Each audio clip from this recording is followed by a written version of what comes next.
Hello, what's up, everybody? AG Sports, finally here with some Super Bowl picks and props and all that kind of good stuff for you guys. So I'm gonna make this a little bit quicker. I know I've been off these last 2 weeks. It has not been just sitting here with my thumb up my ass.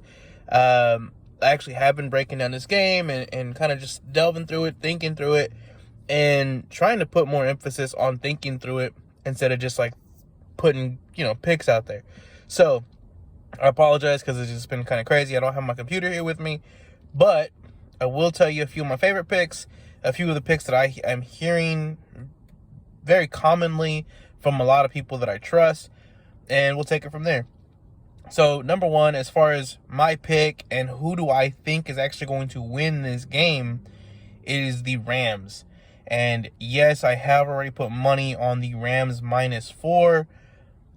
Couple things I want to tell you about that. One, and I said this way back when, and I've been fading them since like the second week of the playoffs, but the Bengals had the easiest road to get here.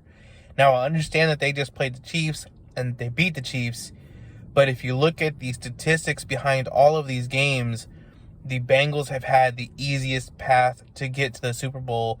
They have literally only played one top 10 defense, as far as passing defenses are concerned, the entire season. They have had the second easiest schedule. It has been just, not to say that they don't deserve it or they don't own it or anything like that. That's not what I'm saying at all. I'm just saying that statistically, they really could have, had a harder schedule, and maybe they don't get here.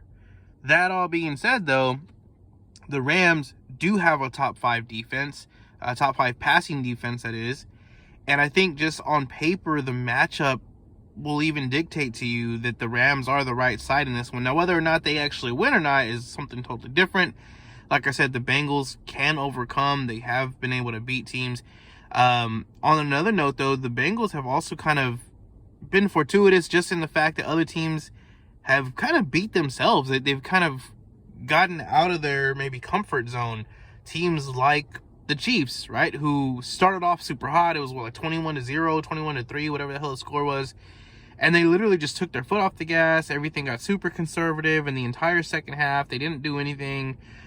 Yes, the Bengals changed up their defense, and that second half defense really slowed down the Chiefs. And so I'm not saying they didn't have a hand in it, but usually that's not what you see from the Chiefs, especially if there was a closer game. You're probably seeing the Chiefs taking some shots in that third and early fourth quarter instead of just kind of like milking the clock. So the Rams have the better defensive line. Again, going back to the defensive standpoint, that Bengals offensive line has been their weak spot all season long. And this week, they're going to be playing Aaron Donald and Von Miller coming off the edge. If they play a nickel technique, which they probably will, just to make sure that, guys like T. Higgins and Tyler Boyd and Jamar Chase don't go crazy, you're going to have Aaron Donald in the middle of that line against guys that don't have any business lining up across from Aaron Donald. And even if you double him, then that means you're giving one-on-one protection to Von Miller. It's a really tough ask to have both of those guys coming at you, especially when your offensive line has not been great. But on that note, let's say you do get the ball off and you're going to go to your guy Jamar Chase, right? Well, Jalen Ramsey is most likely going to be starting on him. Now, they may move him around, and Ramsey isn't really a shadow kind of guy, but he will be there some plays and is going to limit the amount of times you can go to Chase, or at least go to him successfully. So whether they have other arrangements to guard him or not, putting Ramsey on him at least some of the time is going to make them think and make them kind of have to deviate that plan a little bit. For all of these reasons, I really do like the Rams here -4.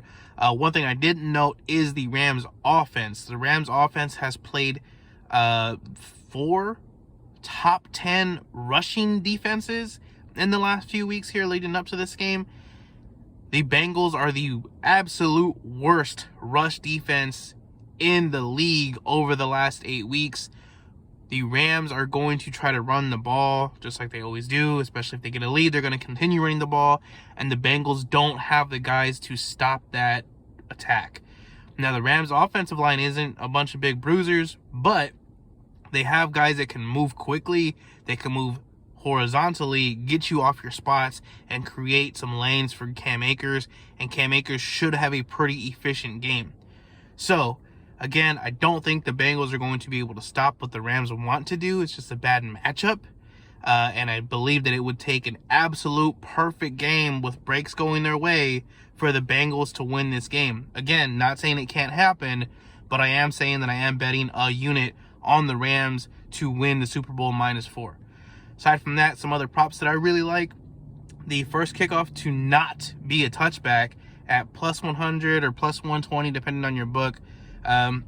You've probably heard a lot of these stats already, but we are looking at just the last 10 years.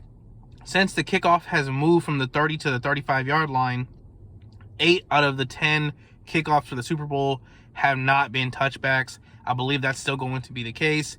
You probably also heard the ball is commemorative ball and it's heavier and all that kind of crap. So that's fine, especially if the Rams are the ones kicking off to start the game. I don't think Matt Gay is going to have enough leg. He's still coming off an injury to get that thing into the touchback area. That being said, again, first kickoff to not be a touchback is one of my favorite plays. We also have Joe Burrow longest rush under 8.5 yards. Now, there are a few places out there that will actually give that to you at 9.5. So if you can find that, obviously you want to take it. But the longest rush from Joe Burrow under 8.5 yards is even positive. I like that one as well. A lot of people got kind of skewed because they saw him running around a lot against that Chiefs team. And that's true, but the Rams defense is entirely different in the scheme that they play. Where the Rams are playing a lot of zone, they're going to try and kind of keep eyes in the backfield and on Joe Burrow. And it's not to say that he won't ever run, but when he does run, I do expect it to be just enough for the first down and then get the hell on the ground. I don't really like his full-on rushing prop. That is to say, like his over-under, I believe, is at 12.5 yards right now. I don't trust it enough. I think it's probably an under for me as well.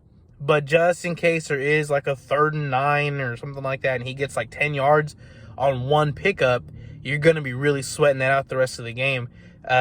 The under, though, at the 9.5 is great, and especially, again, at the under 8.5 is where I even took it at. Because realistically, I think if he does run, he's probably going to run maybe 2 or 3 times in the game, and it's probably going to be just to get to the sticks. So if it's like a 3rd and 5, you're probably looking at more of like a 6-yard run, and that's really where I would have put that prop at. So those are 3 plays that I really like. The one that I like that I'm not hearing a lot about, and just to kind of go back for a second, so those 2 props I have heard a lot from many different people, many different podcasts, videos, bettors, everything. So those 2 props are really, really popular.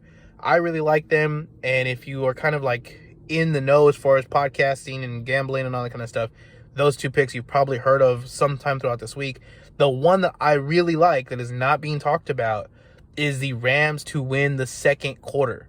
Now, you can get the money line or you can take the -0.5 point. Either way, I think you're fine because the money line, last time I checked, it was at -120.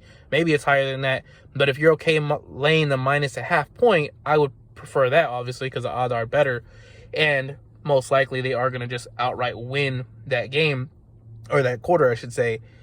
The second quarter is the Rams' best opportunity. The first quarter should be a slower start, just like it always is in the Super Bowl. You're going to have both teams kind of feeling each other out, maybe working out some nerves, all that kind of stuff. They've been off for a week, getting the rust out. That first quarter, I do expect to be a little slow. If the Bengals score that first quarter, it's probably going to be a field goal. Another prop that I personally bet on, I'm not saying you should, but I do believe the Bengals' first score is going to be a field goal, especially with a guy like McPherson. They're probably going to be okay taking like a 45-yard or 50-yard field goal attempt at least. So that all being said, though, that second quarter when the nerves have been worked out, Sean McVay has a pretty good plan that he wants to put in place, and he wants to start moving that ball. There's a couple different ways I think he can do this. If they get the ball to end the first quarter it's very possible that they're in scoring distance at the beginning of the second quarter. And even if that's not the case, I do believe Sean McVay rushes out to try to get the lead before halftime, knowing how important that lead is, knowing that they've only lost one time when they lead at halftime. I think McVay is very conscious of that, and I think he's going to try everything he can to get that lead going into halftime. And so I do expect that second quarter to be the highest scoring quarter, but more importantly and more predictably, I believe the Rams win that second quarter. So Rams minus a half point for the second quarter was at minus 110, maybe at minus or plus 100 right now, depending on what your book is. So give that a look. Those are my 4 favorite picks for the Super Bowl, guys. I hope that we just all have a good time, first of all, watching the Super Bowl, because it is the last game until next year, obviously. But on that note, let's all go out there and win as much as we can on this last game. I hope you enjoyed just kind of having these videos out here to give out some free picks and some free info and all that kind of stuff. I will do it again next year. And again, we are going to be putting out a book here this summer, and I will make another video just saying when that book is coming out. So thank you again. I do appreciate all your support, all your questions, all your comments, everything. Please help me to continue to grow this channel to be even bigger, better, and make more money next year. Thank you, and have a great Super Bowl.